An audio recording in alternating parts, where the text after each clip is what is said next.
कर चुके हैं, लेकिन जहां तरक्की किए हैं वहीं पर काफी कुछ विसंगतियां भी हुई हैं। एक छोटा सा उदाहरण लूं, आप मोबाइल ले रहे हैं, ये जो एंड्रॉइड फोन है, अभी पिछले साल जब कोरोना काल चला था तो विद्यालय के प्रबंधन तंत्र ने कहा था अभिभावकों को कि आप बड़ा फोन ले लीजिए, ऑनलाइन पढ़ाई हो रही है। बच्चों को ऑनलाइन पढ़ाई के लिए बड़ा फोन दिया गया, लेकिन इस बड़े फोन का उपयोग बच्चे दूसरे लाइन में करने लगे। तो जहां अच्छाइयां हैं वहीं बुराइयां भी हैं। तो हमें अच्छे रास्ते पे चलना है, बुरी चीज पे निगाह नहीं डालना। अच्छे संस्कार यदि आपके होंगे तो अच्छी चीज मिलेगी, और अच्छी चीजें यदि आप ग्रहण करेंगे तो आगे बढ़ेंगे। मैं आपको बता दूं, यदि आप प्रगति की ओर हैं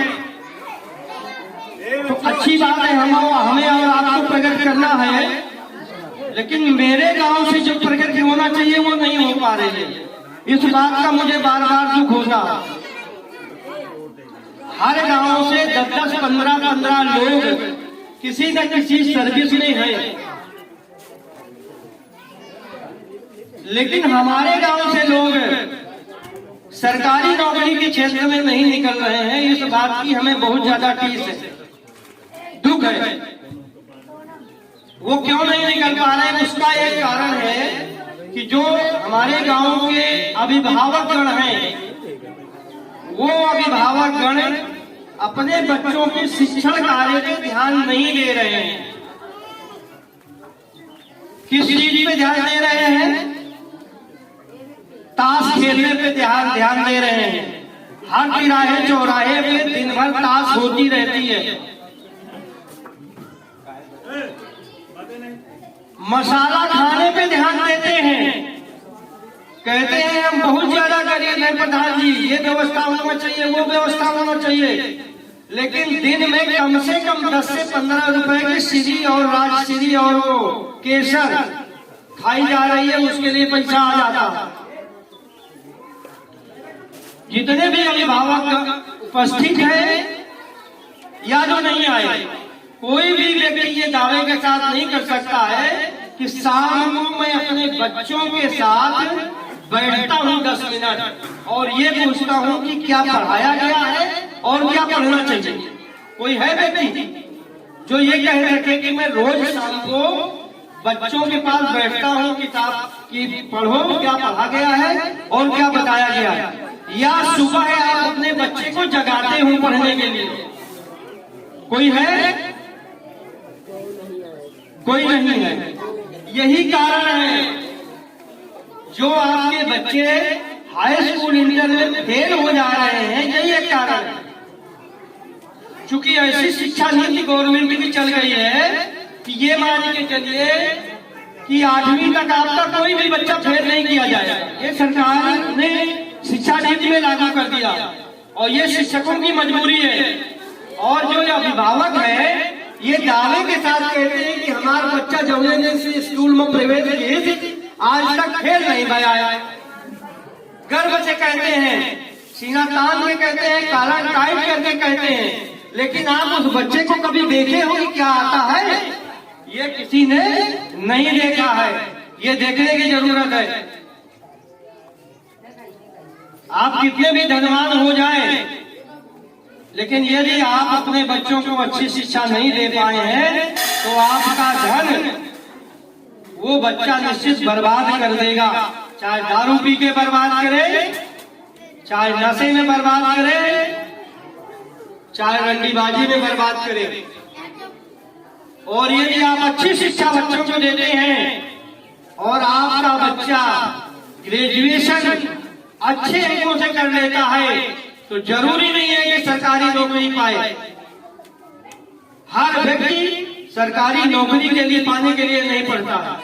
यदि आपके पास अच्छा ज्ञान है, अच्छी शिक्षा है, अच्छे संस्कार है, तो चाहे बेटी हो या बेटा अच्छा व्यवसाय कर सकता है,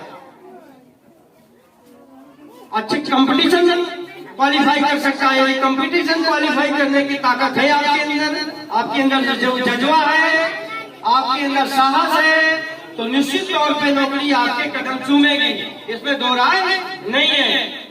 बच्चे संघर्ष करते रहते हैं और नौकरी पाते हैं।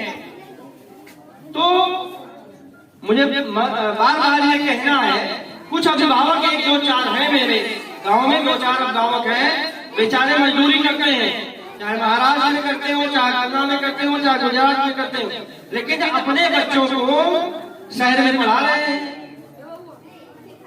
वो भी आपके ही रहने वाले, गांव में रहने वाले, लेकिन गिने गिने एक दो लोग हैं। बाकी लोग क्या है, जब हाई स्कूल में बच्चा फेल हो गया तो कह रहे हैं अब तुम ना पढ़ो, तुम चले जाओ पूना। अरे पूना से जो व्यक्ति पैसा कमा के लाता है, कभी देखे हो? कभी जब काम कर रहा हो तो एक फोटो या वीडियो मंगवा के देख लीजिएगा, कितना रिस्क में वो काम करता है, तब जाके पैसा कमा के लाता है। जितना पैसा वो वहां पूना में रिस्क लेके कमा रहा है, उतना रिस्क यदि आप यहाँ पे ले लेते हैं तो सरकार पैसा भी दे रही है बिजनेस करने के लिए, व्यवसाय करने के लिए। आप बैंक से लोन लीजिए और यहीं पे व्यवसाय शुरू करिए, उससे अच्छा भी पैसा कमा सकते हो और अपने बच्चों की देख रेख कर सकते हो, अपने गांव में रह सकते हो, अपनी छोटी मोटी जो खेती है वो भी कर सकते हो। लेकिन ये तब होगा जब आपकी सोच अच्छी होगी। ज्यादातर गांव में, हमारे गांव में जो लोग सोच है, जो अपनी ऊर्जा है, वो ऊर्जा कहाँ व्यक्त करते हैं? ऊर्जा बिना मतलब के कामों में लगाते रहते हैं। यह जहां से कुछ मिलता नहीं है, बल्कि और आप अपने शरीर को ही जलाते रहते हो और अपनी ऊर्जा व्यर्थ में गंवाते रहते हो।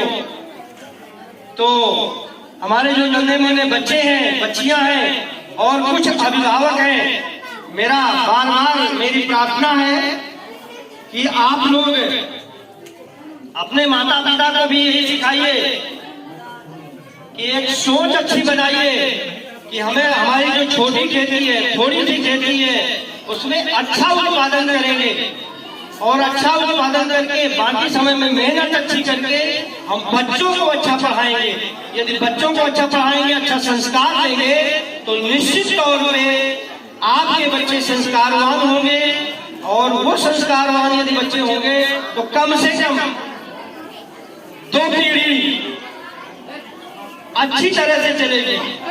एक जो बच्चा तैयार हो रहा है वो एक तो अच्छा संस्कारवान परिवार बनाएगा, अपना मोहल्ला तैयार करेगा और इसके बाद जब उसके बच्चे होंगे तो वो भी संस्कारवान होंगे। निश्चित ये दो राय नहीं है।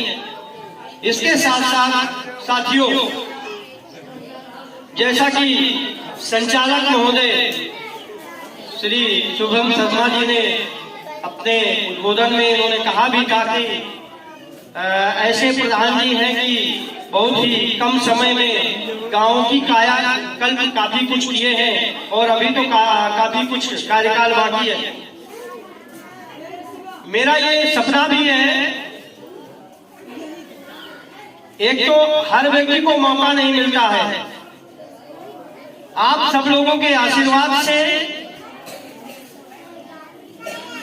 मुझे अवसर मिला है 5 वर्ष के लिए। तो कुछ व्यक्ति जब अवसर मिलता है तो केवल अपना पेट भरने के लिए काम करते हैं। तो जो अपना पेट भरने के लिए काम करते हैं वो तो पशु के समान है। पशु का क्या काम रहता है? पशु का सिर्फ और सिर्फ काम रहता है कि मेरा अपना पेट भरे, बाकी से मतलब नहीं है।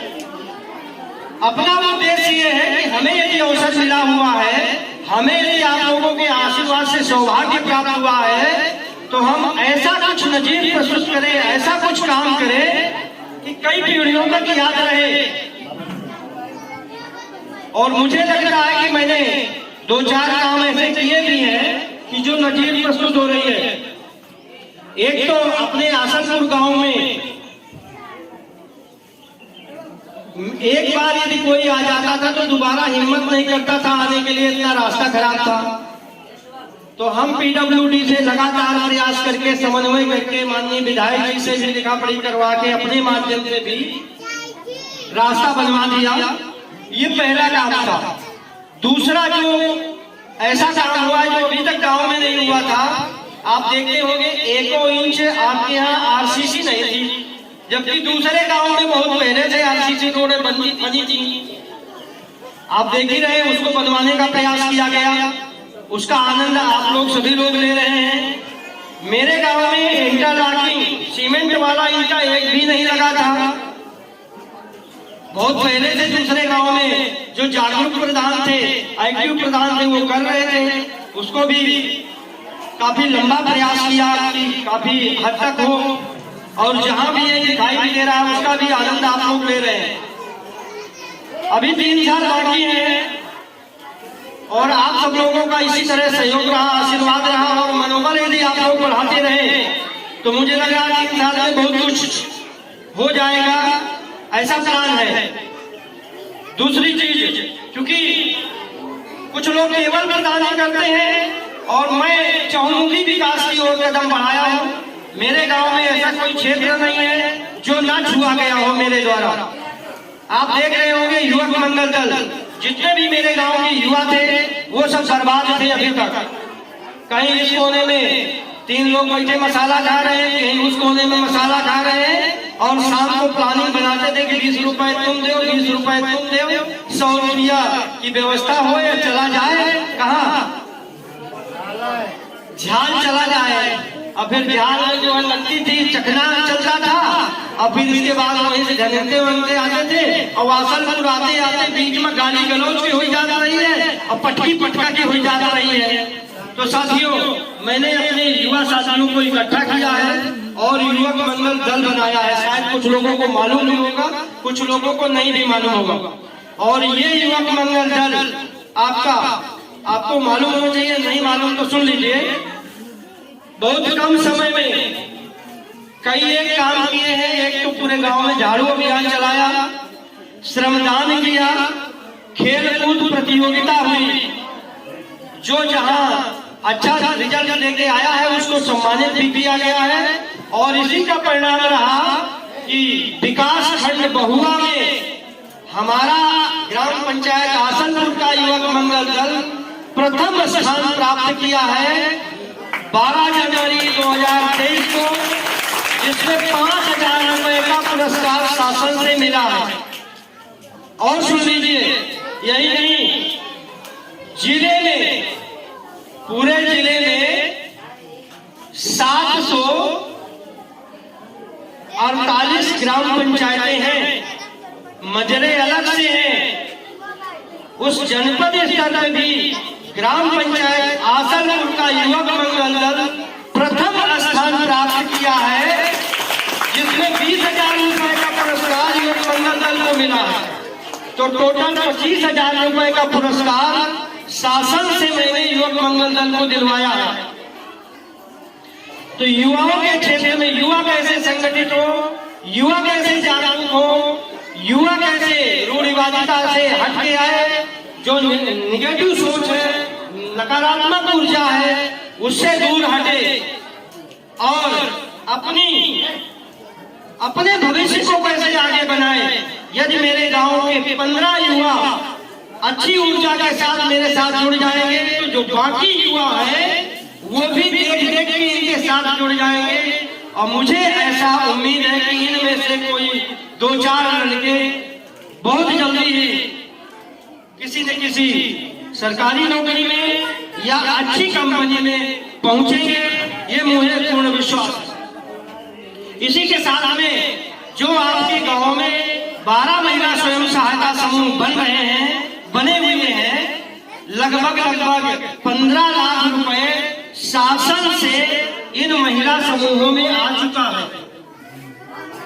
और मैं इनको बार बार कह रहा हूं कि कुछ कर लीजिए, कुछ कर लीजिए। इधर मैं 6 महीने से इनको बिल्कुल छोड़ दिया, 6 महीने से युवाओं के साथ लगा हूं।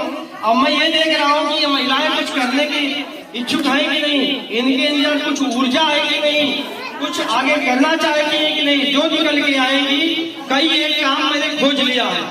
जब इनकी तरफ से कोई प्रस्ताव आएगा तो उनके साथ लग के उनको भी प्रशिक्षण करवा के उस महिलाओं को भी आगे बढ़ाने का काम किया जाएगा। साथियों, आपको एक और खुशखबरी सुनाने, एक एम्बुलेंस आपके गांव में आया करती है। एम्बुलेंस जो आती है वो महीने में 2 बार आती है, पहले शुक्रवार को और तीसरे शुक्रवार को। ये हंस फाउंडेशन, एक हंस फाउंडेशन है जो साक्षी महाराज जी एक संत जी हैं, उनके भाई का फाउंडेशन है और इनका देश में और विदेश में कई जगह कार्यक्रम चलता है और इनके पास बहुत सारा धन है। उस धन के जो CSR फंड है 2%, उससे ये अपने भारत सरकार से अनुबंध किए हुए हैं कि हम अपने भारत में और अपने उत्तर प्रदेश में कुछ गांवों को लेके, कुछ ब्लॉकों को लेके हम स्वास्थ्य संबंधी सेवाएं प्रदान करेंगे निःशुल्क। मैं आपको बता दूं कि मेरा गांव चयन नहीं हुआ था, ब्लॉक के इधर उधर के गांव चयनित हुए थे। जब मुझे जानकारी हुई तो मैं हंस फाउंडेशन कार्यालय गया, उनसे निवेदन किया कि सबसे सुदूरवर्ती दूर तो मेरा गांव है और मेरे गांव में स्वास्थ्य सेवाएं नहीं है, बहुत कम लोग पूछते हैं तो मेरा गांव लिया जाए। खैर मेरे प्रार्थना पत्र को उन्होंने स्वीकार किया और हंस फाउंडेशन कार्यक्रम में मेरा गांव ले लिया गया। पहले और तीसरे शुक्रवार को हमारे गांव में टीम आती है और मैं आपको बता दूं जो भी दवा वहां से दी जाती है बिल्कुल पेटेंट दवा है, नंबर 1 की दवा है। और जो डॉक्टर है वो MBBS डॉक्टर है, बहुत अनुभवी डॉक्टर, फार्मासिस्ट भी अनुभवी है, जो नर्स है वो भी अनुभवी है। उनका लाभ जरूर आप लोग लीजिए। और उस कार्यक्रम को बेहतर करने के लिए गांव में एक स्वास्थ्य सखी का इंटरव्यू हो गया। 3 लोग यहाँ से इंटरव्यू में गई थी, उनमें से एक का चयन भी हो गया है। 31 जनवरी को उसकी ज्वाइनिंग भी हो जाएगी और 1 तारीख से वो काम करना शुरू कर देगी। उसको 4000 रुपए महीने मिलेगा। तो हंस फाउंडेशन आया, एक समूह की महिला को रोजगार भी मिला और उससे गांव में जागरूकता भी होगी। और जो आप लोगों का पैसा झोला छाप डॉक्टर ले जाता था, गाजीपुर और फतेहपुर में देते थे, वहां जाने की जरूरत नहीं है। आप लोग पहले शुक्रवार और तीसरे शुक्रवार को एम्बुलेंस आ रही है, उसका लाभ लीजिए। और जो स्वास्थ्य सखी चुनी गई है उसके पास कुछ दवाएं भी रहेगी, यदि इमरजेंसी होती है तो आप उससे जाके दवा भी ले सकती हैं। फिर जब गाड़ी आएगी तो विधिवत इलाज होगा। तो स्वास्थ्य के क्षेत्र में भी आपको एक बहुत बड़ा काम दे दिया गया है जिससे आपका पैसा बचेगा। और ये जो हंस फाउंडेशन है, मैं आपको बता दूं, जैसे अभी कृषि विभाग के माध्यम से हमने बहुत बड़ा प्रोग्राम चलाया है। 45 लाख रुपए का निवेश यहाँ पे हुआ है। किसी को 2000 मिला, किसी को 4000 मिला, किसी को 10,000 मिला, किसी को 80,000 मिला, किसी को 2 लाख रुपए मिला, यहाँ तक भी मिला है। उसी तरह ये जो हंस फाउंडेशन है, ये स्वास्थ्य के साथ साथ 2 क्षेत्र में और भी काम करेगा। और कहीं करेगा या करे, लेकिन मेरी ग्राम सभा में करेगा। मेरी बातचीत उनसे हो गई है। एक तो एजुकेशन के क्षेत्र में काम करेगा। आपका ये जो विद्यालय है 2-3 साल में इतना कायाकल्प हो जाएगा कि देखते ही बनेगा। यहाँ पे डिजिटल पढ़ाई होगी, ऐसा उन्होंने कहा। एजुकेशन क्षेत्र में डेवलपमेंट करेंगे। और दूसरा शांत रहिए, लाइवलीहुड के क्षेत्र में, आजीविका के क्षेत्र में वो बहुत अच्छा काम करेंगे। जैसे जो हमारे महिला सहायता समूह बने हुए हैं, महिला समूह हमारे जो करना चाहेंगे जिससे उनकी आमदनी बढ़े, जो प्रस्ताव वो महिलाएं देंगी, वो हंस फाउंडेशन उनको ट्रेनिंग कराएगा, उनको बजट मुहैया कराएगा, उनको एक्सपोजर कराएगा, भ्रमण कराएगा जहाँ पे अच्छे काम हो रहे हैं। और आजीविका के क्षेत्र में भी वो बेहतर काम करेंगे। इसके साथ साथ जो कृषि से जुड़े हुए हमारे किसान बंधु हैं, अच्छी तकनीकी खेती जो करना चाहते हैं, उनकी खसरा खतौनी लेके और उनके खाते में बजट के आधार पे पैसा भेजा जाएगा और वो अच्छी खेती करेंगे जिससे उनकी आमदनी बढ़ सके। मैं इसलिए बताए दे रहा हूँ क्योंकि ये जो कार्यक्रम हमारा अभी चल रहा है कृषि का, बहुत सारे जब कार्यक्रम शुरुआत हुई थी आए थे लोग यहाँ, तो घर घर गए थे और कई बैठक भी किए थे, लेकिन तब लोग खतौनी नहीं दिए थे। और अब आज दोष दे रहे हैं कुछ लोग कि प्रधान जी मुंह चीन चीन के दबा रहे हैं। तो मैं अभी बता दे रहा हूं कि वो भी समय आ रहा है जब वो भी इसी तरह का काम करेंगे। तो जब हंस फाउंडेशन के द्वारा इस तरह का काम आगे शुरू हो तो आप लोग खसरा खतौनी मुझे जरूर उपलब्ध करवा दें, नहीं फिर भी पश्चाताप करते रहेंगे और किसी तरह का दोष ना दें। साथियों, और मैं बता देना चाहूंगा, क्योंकि अभी कुछ शौचालय आए हुए हैं और कुछ आवास आए हुए हैं, तो तमाम तरह की पीठ से दाएं बाएं बातचीत होती है, छन के बात आती रहती है। बहुत सारे लोगों के शौचालय बन गए हैं, बहुत सारे लोगों के बनने हैं जो पात्र हैं, लेकिन उनका नाम अभी नहीं आया। मैं इस मंच के माध्यम से आपको आगाह कर देना चाह रहा हूँ कि मेरे लिए ग्राम सभा आसन, उसमें रामपुर भी आता है, मेरे लिए सभी लोग बराबर हैं, कोई वोट दिया हो या ना दिया हो, जो पात्र है वो है, किसी भी जाति का हो, किसी भी वर्ग का हो, जो पात्र है उसको मिलेगा, लेकिन उसको कर्म करना पड़ेगा। यदि आपके पास 10 बीघा जमीन है और आप उसकी जुताई बुआई नहीं करेंगे, सिंचाई नहीं करेंगे, कटाई नहीं करेंगे, तो आपके घर में गेहूं नहीं आएगा। फिर आप कहो कि मेरे पास तो खेत रहा, मेरे घर में खेत, गेहूं नहीं आया।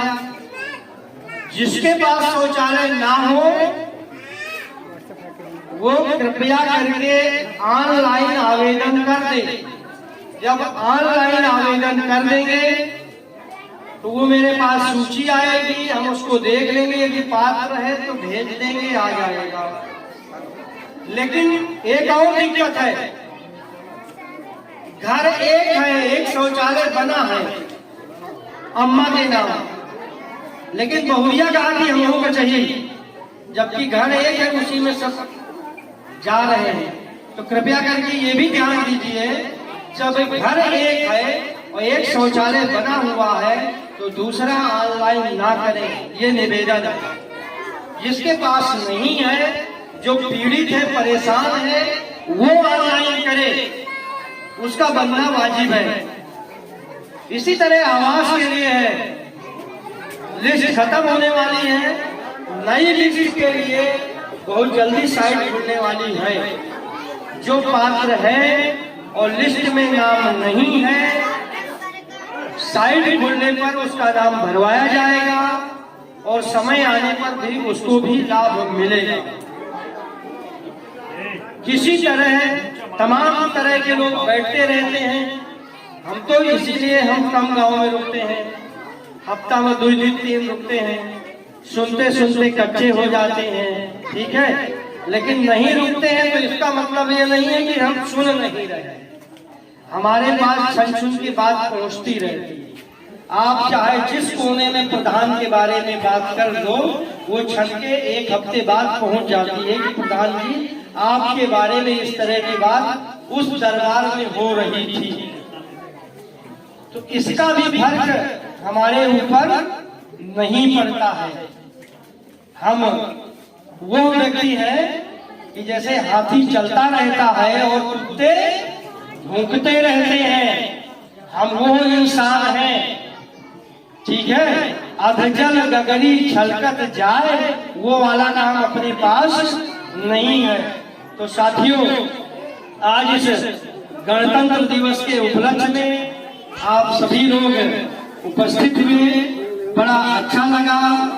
और इस विद्यालय प्रांगण में प्रधान अध्यापक महोदय और शिक्षकों द्वारा और संचालक महोदय द्वारा हमें बोलने का अवसर प्रदान किया गया। मैं शिक्षक टीम को, अपने नन्हे मुन्ने बच्चों को और अपनी माताओं बहनों को, जो मेरे गांव के बड़े बुजुर्ग, हमारे युवा साथी सभी लोग हैं, हमें आप लोगों ने बहुत अच्छे से सुना। आप लोगों को इस 74वें गणतंत्र दिवस के उपलक्ष्य में हार्दिक बधाई देता हूँ, शुभकामनाएं देता हूँ कि आपके जीवन में बार बार 26 जनवरी आए और बड़े बुजुर्गों को मैं बार बार प्रणाम करता हूँ कि इसी तरह आप लोग आशीर्वाद बनाए रखें और अपनी माताओं बहनों से भी को बार बार प्रणाम करता हूँ कि आप लोग आशीर्वाद बनाए रखें कि मेरा हौसला टूटने न पाए। कोई भी कुछ कहे, जहर का प्याला भी पिलाए, तब भी मेरे अंदर नकारात्मक ऊर्जा न आए कि मैं उनको जवाब दे सकूं। मेरे अंदर सोच जो है अच्छी रहे कि यदि वो, जैसे महात्मा गांधी जी क्या थे, अहिंसा के पुजारी थे। महात्मा गांधी जी अहिंसा के पुजारी थे। महात्मा गांधी जी का ये कहना था कि यदि आपके एक गाल में कोई थप्पड़ मारे तो आप क्या करेंगे, दूसरा गाल ऐसे कर देंगे कि बेटा इसमें भी मार दो। तो जब आप ऐसे कर देंगे तो जो दुष्ट प्रकृति के लोग हैं वो अपने आप क्या करेंगे, शर्मा जाएंगे, शर्मिंदा हो जाएंगे और वो दुष्टता का रास्ता छोड़ देंगे। तो मेरा निवेदन है कि दुष्टता का रास्ता छोड़िए, संगठित हो जाइए अपने गांव के विकास के लिए, अपने युवा पीढ़ी के लिए। यदि आप लोग ऐसा संगठित भाव दिखाएंगे तो मुझे लगता है आपका गांव अपने ब्लॉक के नक्शे में प्रथम स्थान पे होगा, जिले के नक्शे पे प्रथम स्थान पे होगा और उत्तर प्रदेश के नक्शे में भी प्रथम स्थान होगा। और मैं युवक मंगल दल से ये कह भी चुका हूँ कि आपको स्टेट लेवल पे ले जाऊंगा और स्टेट लेवल पे 1 लाख रुपए का पुरस्कार दिलवा के लाऊंगा। आपके अंदर केवल ऊर्जा पार्टी मिल जाए। वंदे वंदे वंदे, भारत माता की, भारत माता की, भारत माता की। धन्यवाद।